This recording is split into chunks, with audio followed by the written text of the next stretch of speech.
It's a great honor, actually, to introduce our next speaker. I've known Milton for about 8 years now, and always enjoyed listening to him talk. So our next speaker is Milton. Let's welcome him.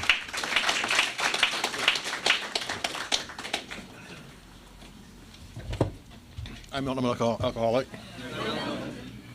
I'll tell you right up front, I have Parkinson's disease. And the reason I tell you that is there's a guy in my group that told me when he knew that when he just got out of Betty Ford and he went to his first AA meeting and I was speaking and he saw me jinking and jiving around up here and he says, you know, this AA is a real big fraud.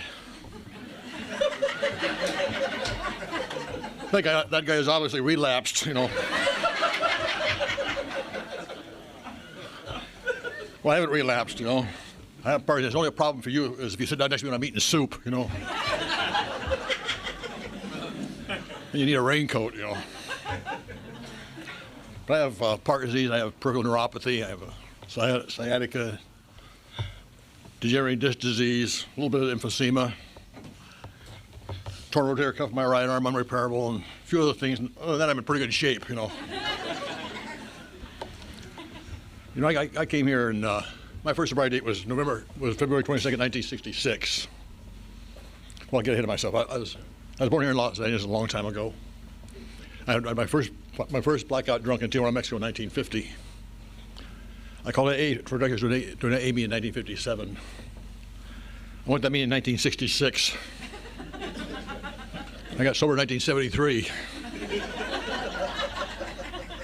So you can tell there was no rocket to stardom, you know. There's probably nobody here like me. When I was in an AA meeting, I didn't like AA. I thought, this is not much to shoot for, you know. I sure didn't tell my school counselor that I wanted to grow up and be a member of Alcoholics Anonymous, that's for sure, goddamn sure. You know. But I was here, and my favorite line in the big book was where people would not normally mix. I look around and I say, you got that right. If I saw people at a bar, I'd drink somewhere else, you know. And I'd tell them that. They say, keep going back, kid. And I'd think to myself, driving home, I think, you're going to insult those people, you know? What's this all about? You know? They're just too good to be true, you know? And I like this previous speaker. I thought they wanted something from me, you know?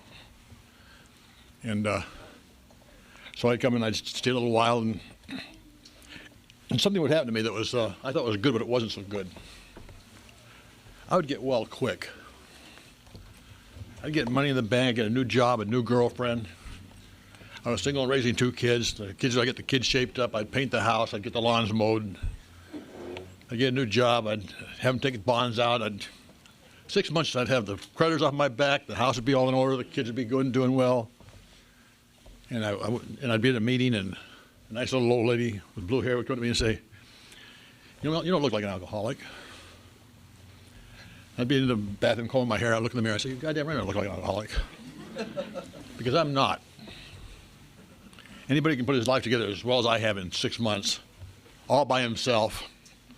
Not giving people any credit, you know. Can't be an alcoholic.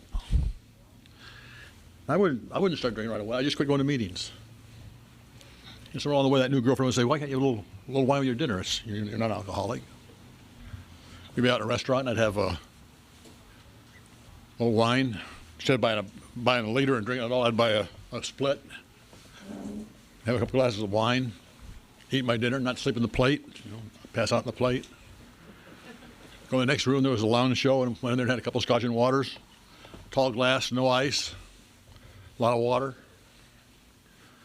Go home and take her home and not make any obscene passes at her, you know. Take the babysitter home, not make any passes at the babysitter. Come home, hang my clothes up in the closet, and I sit near the end of the bed and I figure, what do people talk about at AA? The first drink gets you drunk. Either I'm not an alcoholic or they know what they're talking about. I don't know if it'd be a week or 2 weeks or a month, but somewhere on the line, I'd wake up in my easy chair at 4 o'clock in the morning, watching my favorite program, The Indian Head. Remember the music? Remember the music that went with that? Boo! It was the right resonance. If you had a headache, it would just sort of peel your head back, you know. I go over, turn the TV off, and had an alarm clock. I had about 15 minutes of sleep. I'd pull the alarm out and it would go off. It was too close to getting up time. And I'd get the kids up and I'd feed them and take them to the babysitter and go to my job. And you know, the bonds were all cashed. The new car was gone. The girlfriend was gone.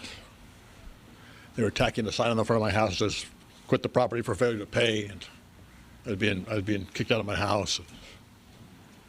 And I asked myself, what happened? You know, I was doing so well just half hour ago. What the hell happened? You know, I did that. I don't know how many times. In the 8 years that I slipped around, I did that a lot. Put my life back together, trash it. Put my life back together, trash it. You know, I was one of those people that I call myself a fifth chapter alcoholic. I think the man that spoke before us said that our literature says that the only reason people can't stay sober can't be honest with themselves or be rigorously honest. Well, that's not true. It doesn't say that. It doesn't say that they can't stay sober. It says their chances are less than average. When a guy told me that, says, Milton, you have to wash more cups. You have to set up more chairs, take down more chairs, mop more floors. You have to be more involved in the average AA because your chances are less than average. I didn't want to hear that. You know, I'm an alcoholic. I want a softer, easier way. You know, something that we don't realize. I didn't realize when I got here. I didn't have anything in my life that was hard. Everything I had in my life was stuff that came easy. And if it comes easy, it has no value. That's where the saying comes from: easy come, easy go. If you want something of your life of value, things of value come from working for something, making sacrifices for it, making commitments to it, and doing things you don't want to do, that you should do, but you don't want to do, and do them anyhow. That's how you get things in your life of value. I was 38 years old when I got sober. I had nothing in my life of value because I hadn't worked for anything. I hadn't sacrificed for anything. All I had was stuff that come easy. And that's a hard lesson for alcoholics to learn. That and the fact that you can't get yours unless you see people around you get theirs. You know, that's another hard lesson I had to learn. And I was wrapped up in me, what I wanted, what I needed. The sickest people in the room are the people most self-obsessed. The more self-obsessed you are, the sicker you are. Because when you get here, you're negative. Now, I'm not saying you're negative, but everybody I've worked with, every person I've ever worked with that was new, none of them had a good attitude. None of them felt good about themselves. None of them were on the end of a long winning streak, you know. They're all bankrupt in all departments, you know. I talked to a guy today and called me from Hawaii.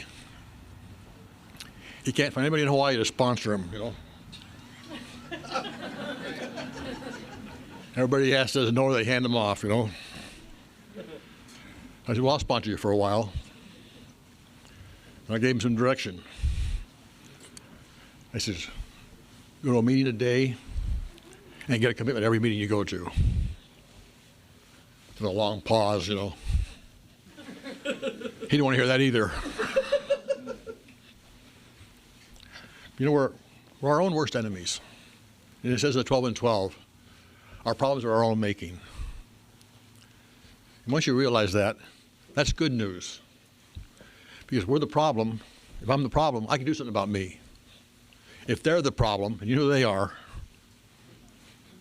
I'm screwed. I can't do anything about them. I only can do something about myself. And how do you change your attitude and your negativity? You do it very slowly. You know, I have a buddy of mine, Sam, says he calls it his slow-briety. It's one thing that newcomers don't want to hear. You know, they don't want to hear it takes time. Some of the old timers don't want to hear it takes time, but it does. You know, we have tools in Alcoholics Anonymous.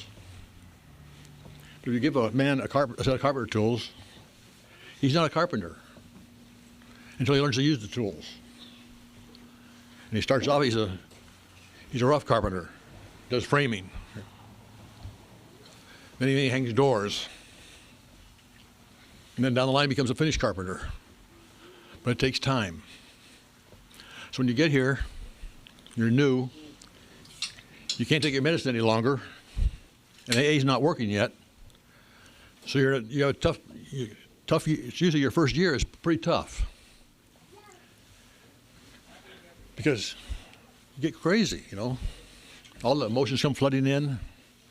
You haven't got any outlets to assuage the thinking or the feelings, and AA's not working yet. It's a tough place to be. So what do? Well, if you're smart, you go to a lot of meetings. Everybody that I know that was new always feels safe in a meeting.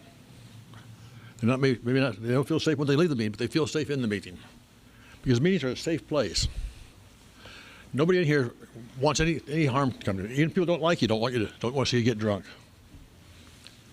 Your worst enemy in AA, if you ask them, what can I do to make this situation better, will usually melt. Because we're all in here for one thing and one thing only, to better our lives. So if you're coming here, you're negative, you've been negative for 10, 15, 20, 30 years, you're not going to turn around in a New York minute. You're going to stay negative for a while. You know, they say, when you get here, you're doing 90 miles an hour, you know. When you slam the brakes on, you're going to skid for a long time. You're not coming to a stop right away. And so what you do is, if you're new, you don't have to worry about the steps. You don't worry about finding a higher power. When you're brand new, if you go to meetings, don't drink or use. And this is very important. Don't harm anybody. Don't make anybody's life more uncomfortable or worse for you being in it or for you being there. And if you do that, you go to sleep at night a little bit better off than you were when you got up. You know, we have a thing right here we call act as if. Nobody has ever been arrested for thinking insanity.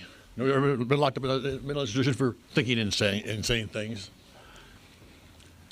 Nobody's been judged by what they think. You're judged by your actions. And I've been acting, I started acting like a decent human being. I just tried to act like a decent person. And I've been doing that for some time now. I fooled a lot of people, you know. People think I'm a pretty good guy, you know. And I probably have become a pretty good guy because you can't act your way into good thinking, but you can think your way into good acting. Or no, just vice versa. You can't think your way into good acting, but you can act your way into good thinking. And acting like a decent person, a decent human being, I become a decent human being. And it's made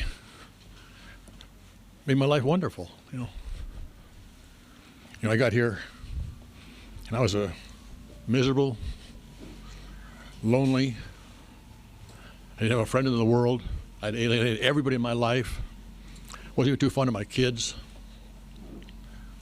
And it was all them. It wasn't my fault. It was your fault. It was my mother's fault, my father's fault, my ex-wife's fault. I've been married 4 times, but who's counting? Married twice in sobriety, or twice while drinking, and twice in sobriety. My first marriage lasted 2.5 years. My second marriage lasted about 2.5 years. My third marriage lasted about 2.5 years. Had a low pain threshold, I guess. You know. I've been married to JD for March 1st, will be 19 years. That's only because of the program Alcoholics Anonymous. And I love her more today than I did when I first married her, you know. That just really blows my mind. You know, I thought that once you're married for 6 or 7 years, you just became roommates, you know. You went your separate ways, you did your separate things, you know. It's kind of like that. You ever see that ad in the movies where they're selling tickets.com and the gal gets the guy ticket, he's going to be at a different theater, you know. He said, "Are we having dinner together?" You know. That's what I thought it was to be married for a while. But to be married 19 years and have my wife be my best friend, my lover, and my companion, that is a fantastic gift. You know, if you're having a hard time in the relationship area, if you spend some of the time becoming the right person, instead of looking for the right person will find you. You know, that's the way it works here. You know, you get what you get by giving. The more you can give, the more you're going to get. And if you give with the thought that you're going to get something back, you're screwed. Because you have expectations. And life will never live up to your expectations. So you do what we do here. You be of service for the simple reason it's what we're told in the 12 and 12 in the big book. Now, I remember a while back I moved a gal. It was a long time ago. You know, she was she'd been living with the guy in the program in the twin towers, these Santa Monica towers down on the beach.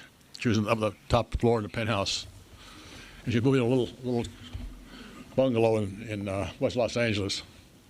And she was complaining to me one night she didn't have anybody to move her. So I got some of my sponsees together and we moved her, and I took them all over to Pinocchio's on 14th and Santa Monica for dinner. And she was saying, you know, I moved a lot of people. Not one of them were here to help me move. I said, look around the table.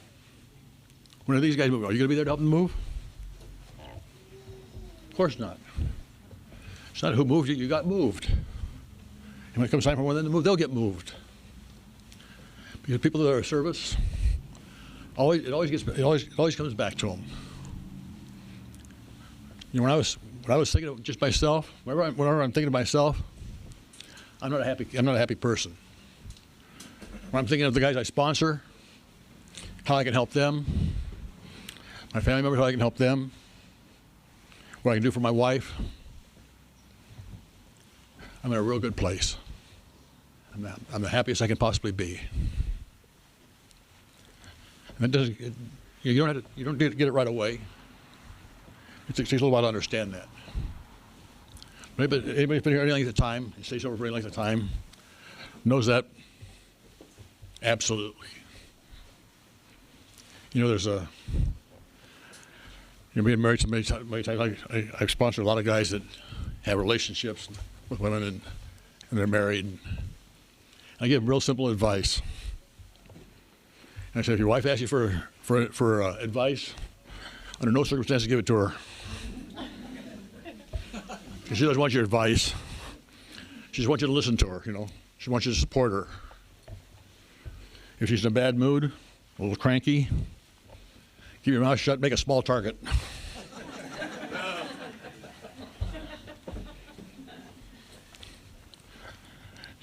She tells you to put on a blue shirt. Put on the fucking blue shirt.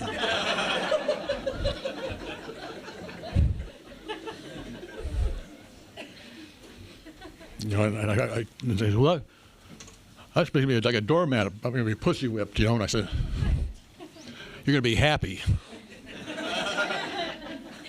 What's more important, you know, some label or whether you're happy or not? You can be right or you can be happy. What do you choose? It's up to you to choose what you want to be. You do these things, your life will slowly but surely get more positive. And eventually you come to a place where you're more positive than you are negative. Now, I go down to a movement disorder specialist at SC, my Parkinson's disease. And there's always pre-med students down there because of teaching college, a teaching facility.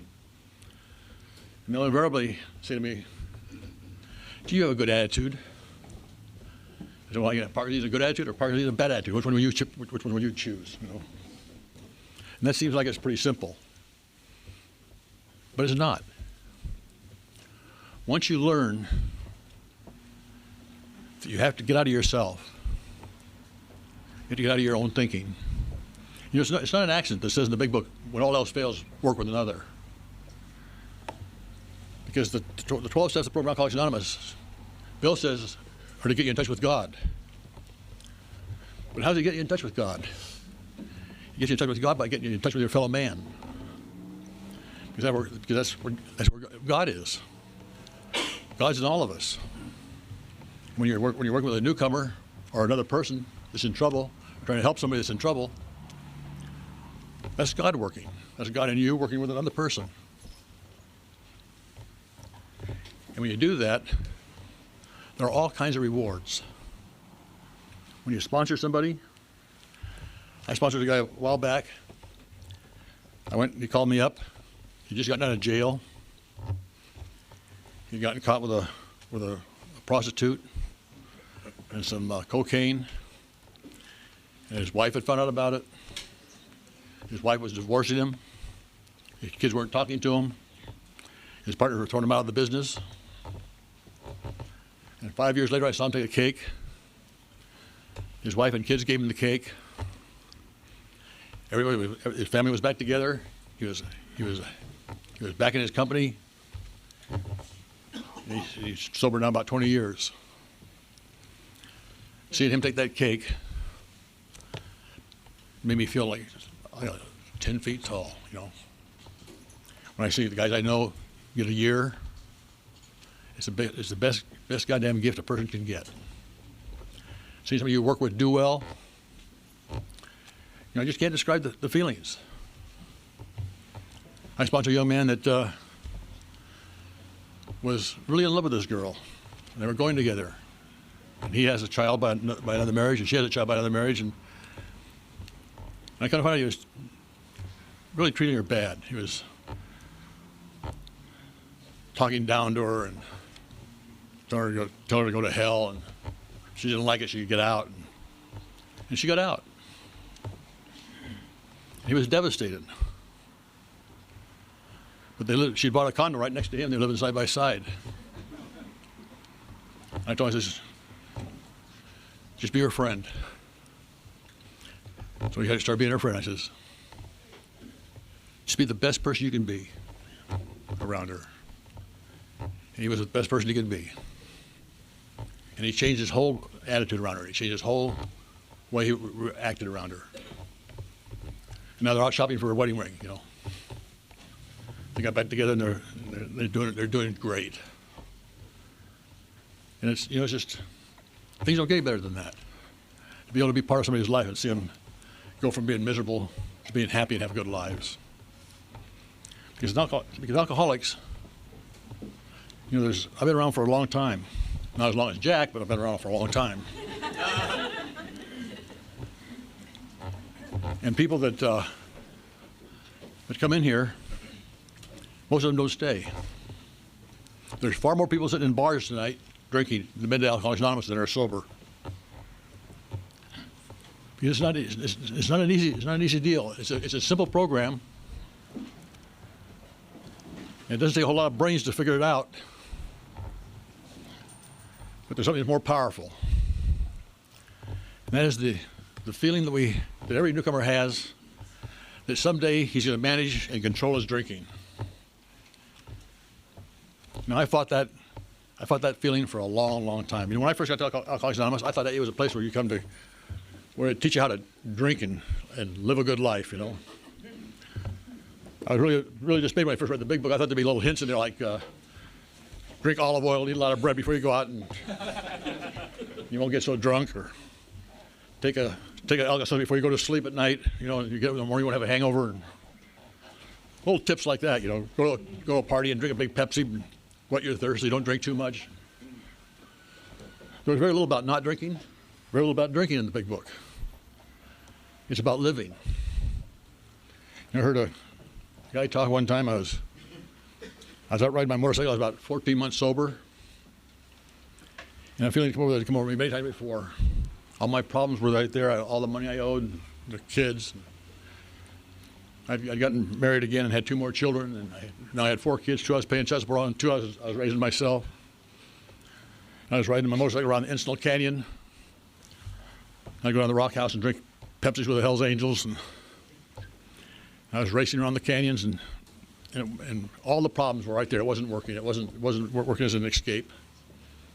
I got this feeling, if this is as good as it gets, I just shouldn't be drunk. Every time I had that feeling in the past, I'd find myself in a bar. And, I'd go straight to a bar. But this time I was working a little better program. I was going to meetings. I had commitments to the meetings. And so instead of going to a bar, I went to a meeting. This guy was talking. I heard him glance the eye from the sky, He said something that really got my attention. He said, you have a problem with alcohol. You put the plug in the jug. And your life shapes up. You get along with everybody. Your family loves you. They love you at work. You don't need to go to these cockamamie meetings. Well, I wasn't paying attention, but I heard that. I thought this guy had a program where you didn't have to go to meetings, Maybe it was a correspondence course or a dial a course but I was now paying attention. He said, however, if the farther you get away from the last drink, the more suicidal you are, the more untenable your life is. You're fighting everything and everybody. You have a problem we call alcoholism. You have to come to Alcoholics Anonymous. You get a sponsor. Read the big book in the 12 and 12. Get commitments. And what will happen if you do that for a while, your life will get so good you won't find it necessary to drink. Now, when I reiterate that, I get goosebumps. Because that was my epiphany. That was the first time I heard what this was all about. I thought you just came and sat in your chair and got it by osmosis. But it's like sitting in a chicken coop expecting to become a chicken. Just doesn't work. There are things you have to do here. There's work that has to be done. I look at AA kind of like school. There's meetings, which is the classroom. There's reading the 12 and 12 of the big book, which is homework. Hi, Lee. There's field trips, going out to other meetings and panels. The only thing is you don't graduate from this. The only way you graduate from this program is you die sober.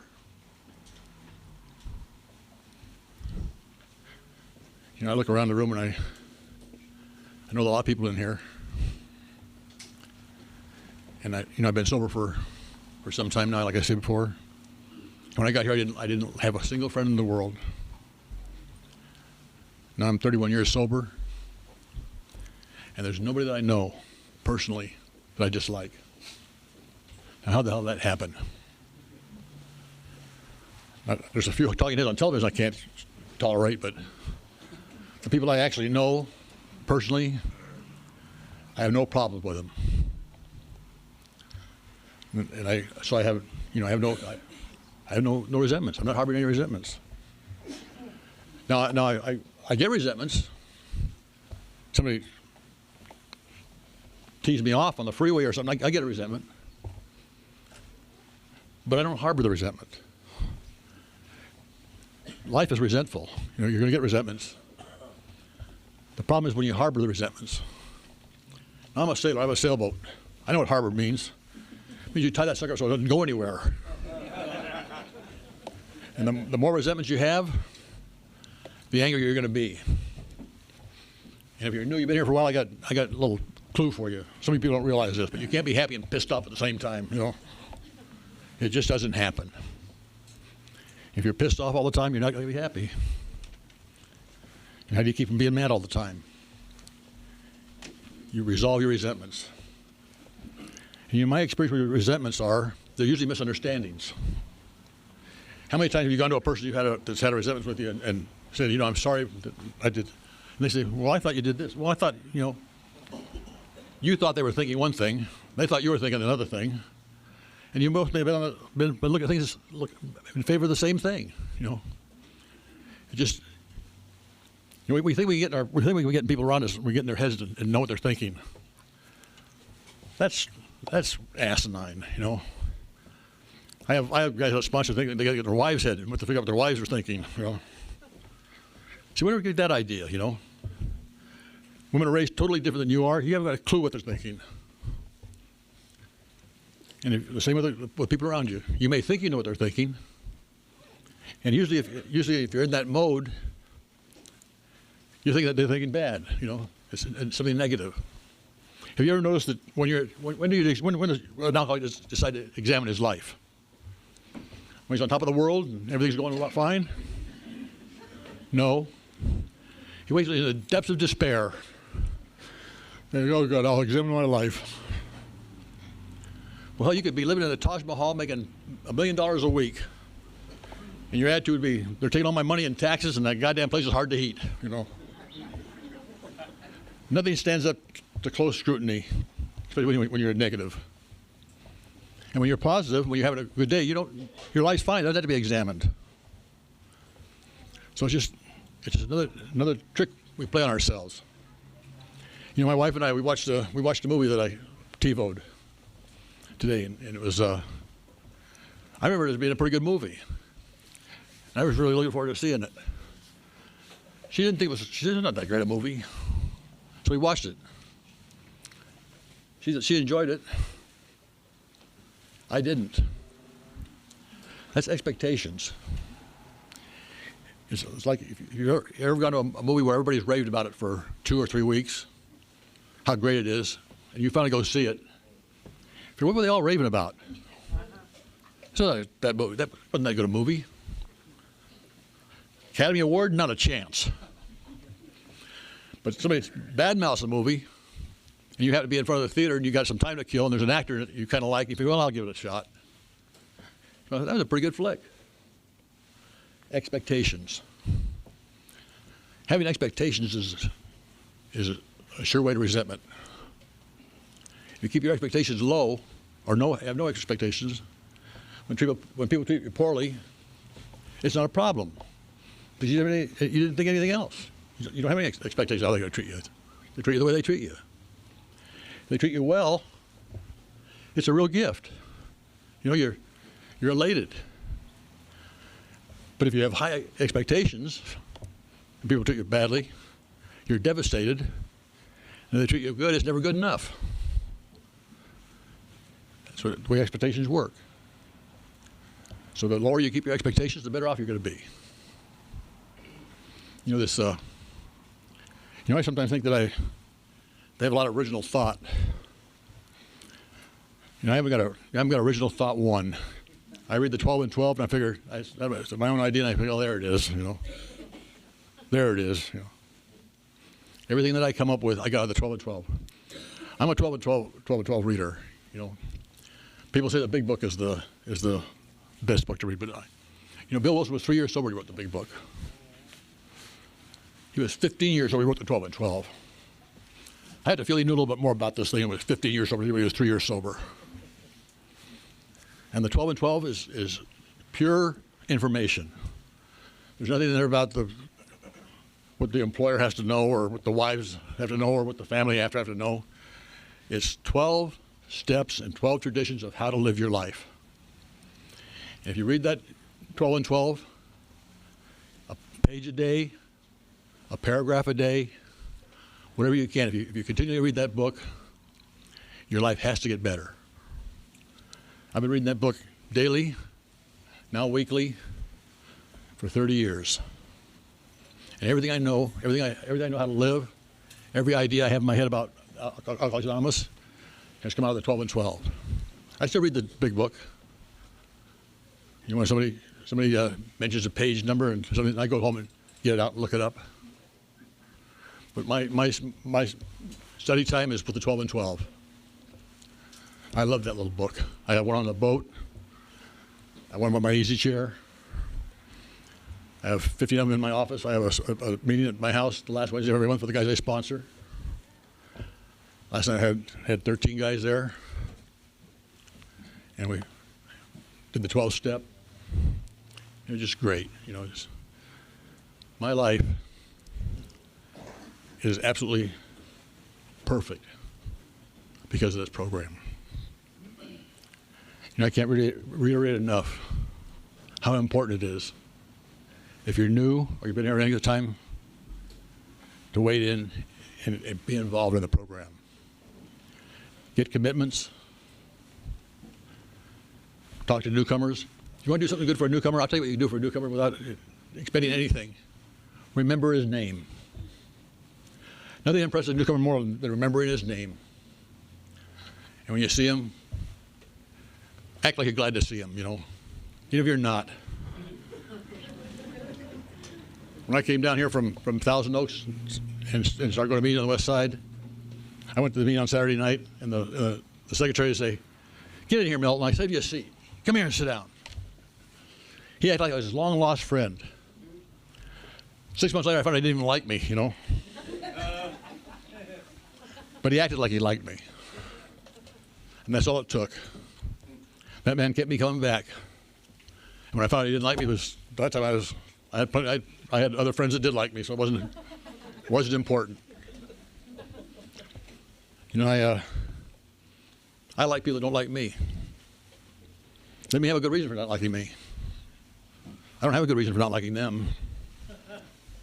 You know, like I say all the time, if you have a crappy father or a crappy mother, it doesn't give you the right to be a crappy son or a crappy daughter.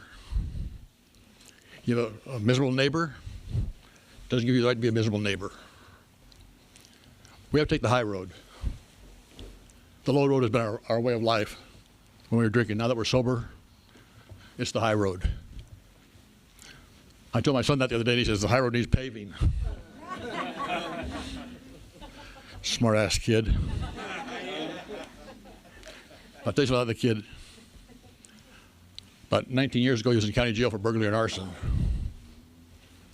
They wouldn't let him out because he had no place to stay. And they said they'd let him out if I give him a place to stay. Well, I still had 2 young kids in the house, and he was a terrible example. I mean, get them drunk and get them stoned on weed. So I kind of got a soft feeling for him, and I said, let me talk to him. The DA went and got him, brought down to the visiting cell, and I went in and talked to him, and I said, I told you what I'll do, Glenn. I'll give you a place to stay. You can stay in the spare room. I'll give you a little bit of money to walk around until you get a job. And I want you to, I left the Pacific Group years ago, you know. But I says, I want you to go to the Pacific Group. I want you to get Matt J for a sponsor. And if you stay sober, we'll be fine. If I see your eyes dilated or I smell booze on your breath, your shit will be in the hallway, the locks will be changed, and that'll be it. Well, last November I saw him take a cake for 17 years. And about 8 years ago, he walked across the stage at UCLA and got a computer science engineering degree. And he did it himself. He did it on student loans and by working. And you know, if I got nothing else out of this program, that alone might be overpaid. Him and his wife were by for Christmas Eve when all the family came over. He's a wonderful kid. And when he was in trouble, when he was out using, he called me one night at work. He said, "Dad, I need $100. This was after he tried to take my head off with a karate kick about 3 days before. And I said, "Glenn, don't call me Dad, and I won't call you son." And I hung up on him.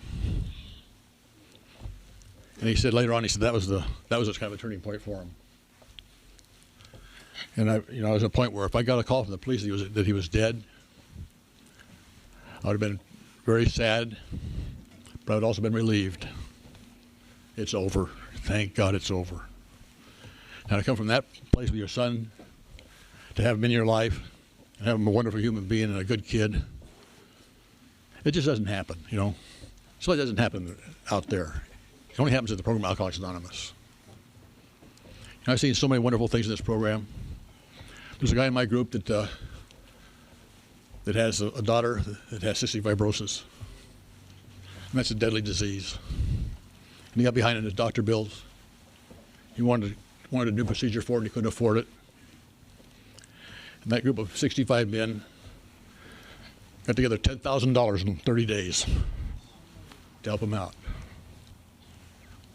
You know, where does that happen? It does happen. It happens in Alcoholics Anonymous. You know, the friends I have here are priceless. I've got guys that I hang around with that I've known for all 31 years of my sobriety. I have guys that I sponsored. I have a guy that I sponsored now that I 12-step when I was 6 months sober, and I got him a sponsor. And his sponsor died about 15 years ago, and he asked me to be a sponsor. I've been a sponsor ever since. And you know, I'll tell you. No, I won't tell you. I'll tell you the story. I met Janie when she had 6 months sobriety. And I told her, when you have a year, I'd like to take you out. At her birthday party, we went out. We dated for 2 weeks. We were engaged for 2 weeks. We've been married for a long time, you know. And I told you before what a great marriage it is. It's a fantastic marriage. I love her to pieces. I love my life. And you know, there's an old Confucius saying, when you're born, you're kicked off a high cliff, and the fall is life, and the bottom is death. You can go kicking and screaming and grabbing at the bushes and screaming all the way down, or you can kick back and enjoy the scenery. You're hitting bottom either way.